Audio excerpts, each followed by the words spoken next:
दोस्तों, एक खबर है। थोड़ा विचित्र ज़रूर है, लेकिन कोई ऐसी बात भी नहीं है कि हम उस पे विश्वास ना करें। कनाडा से संबंधित है और साथ-साथ कनाडा सरकार ने जो दशकों से नाज़ियों को, यानी जर्मन के युद्ध अपराधियों को जो शरण दे रखी है, उससे संबंधित है। अभी एक खबर वही है कि पब्लिकेशन होने वाला था नाज़ी वॉर क्रिमिनल्स का के लिस्ट का, लेकिन उसे रोक दिया गया।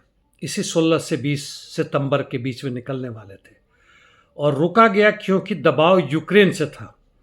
और वैसे यूक्रेनियन नागरिक जो दशकों पहले कनाडा में आके बस गए थे,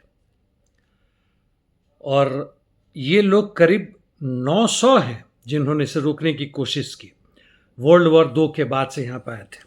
वैसे इससे भी ज़्यादा उसकी बातें फिर करते हैं। अभी लाइब्रेरी एंड आर्किव्स ऑफ कनाडा, यानी एलएसी ऑर्गेनाइजेशन है, उन्होंने ही वहाँ पे इस लिस्ट की खबर निकालने की सोची थी। 1985 में एक कमीशन बनाया गया था और यह पता करने के लिए कि क्या वास्तव में कनाडा युद्ध अपराधियों के लिए द्वितीय विश्व युद्ध के बाद एक हेवन है, मतलब ऐसे लोग आकर यहाँ पर रहते हैं।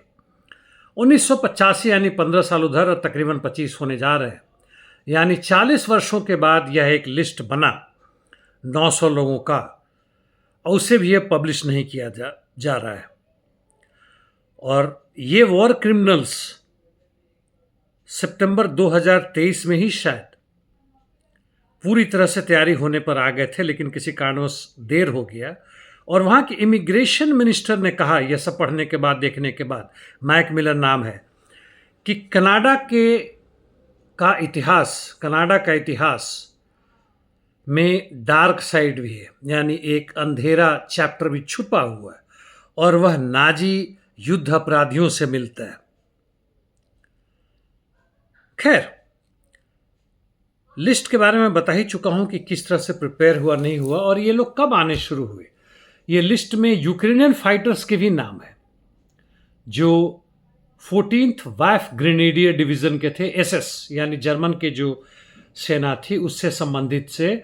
और इन्हें यूनाइटेड किंगडम यानी इंग्लैंड में 1945 के बाद गिरफ्तार करके रखा गया था। 1947 के आसपास तक थे ये लोग, और 8,272 लोगों को, खासकर अफसरों को, जवान भी थे, उन्हें कनाडा आके बसने का अधिकार दिया गया। वैसे केवल कनाडा की बात हो रही, पूरे अमेरिका, ब्रिटेन और अन्य जगहों में भी। जर्मनी के बड़े बड़े धुरंधर जो वॉर क्रिमिनल थे, जिन्होंने हजारों हजार यहूदियों को गैस चैम्बर में मारा, औरतों के साथ बहुत भयंकर जुल्म किए, बच्चों के साथ किए, उन सबको शरण देने की कोशिश की गई थी। अमेरिका के 100 से 150 ऐसी कंपनी थी जो द्वितीय विश्व युद्ध के बाद और के दौरान जर्मनी में आर्म्स एम्युनिशन सप्लाई करते थे और उन्हें अरबों खरबों का मुनाफा कमाया। वह सब डार्क एज है, छुपा हुआ है। कुछ सामने आते हैं, कुछ नहीं आते। ना सामने देने आने का कारण ये बताते हैं जो वहाँ के नागरिक हैं यूक्रेन से संबंधित, तो कहते हैं कि इससे भंडा फूट जाएगा और बहुत सारे वॉर क्रिमिनल्स फिर सामने आ जाएंगे, उन्हें दोषी देना पड़ेगा।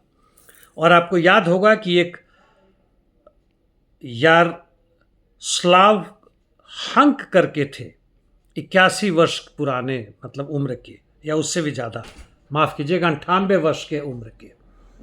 और इनके बारे में कहा जाता है कि यह बहुत भयंकर वॉर क्रिमिनल हैं, और कनाडा के पार्लियामेंट में इनको स्टैंडिंग ओवेशन दी गई थी जब संभवतः जेलेंस्की आए थे वहां पे। तो यूक्रेनियन कैंप या यूके कैंप, दोनों एक ही चीजें हुई, जिसमें जर्मनी में छुपे हुए रूप से और दूसरे जगहों से लोग करके अन्य जगहों में छुपे, बड़े बड़े व्यापारी छुपे, अरबों खरबों का माल भी आया, इन सबको रखा गया। कारण था कि इन सबको फिर इनके तौर तरीकों और इनके माध्यम से और लोगों को करके यूएसएसआर के खिलाफ भी युद्ध करने की कोशिश की गई। जहाँ भी हुआ, व्हाइट गार्ड्स आए, व्हाइट फौज आए, यूएसआर के अंदर बाहर, जितने भी कोशिश हुई वह सब किया गया, इन्हीं के द्वारा किया गया। इंटरनेशनल मिलिट्री ट्रिब्यून जो न्यूरेमबर्ग में हुआ था 1947 में घोषणा कर दिया था कि एसएस डिवीजन के जो भी मेंबर है उनको to be treated as war criminals, यानी वॉर क्रिमिनल माना जाएगा। दोस्तों, यह है पाश्चात्य दुनिया की सभ्यता।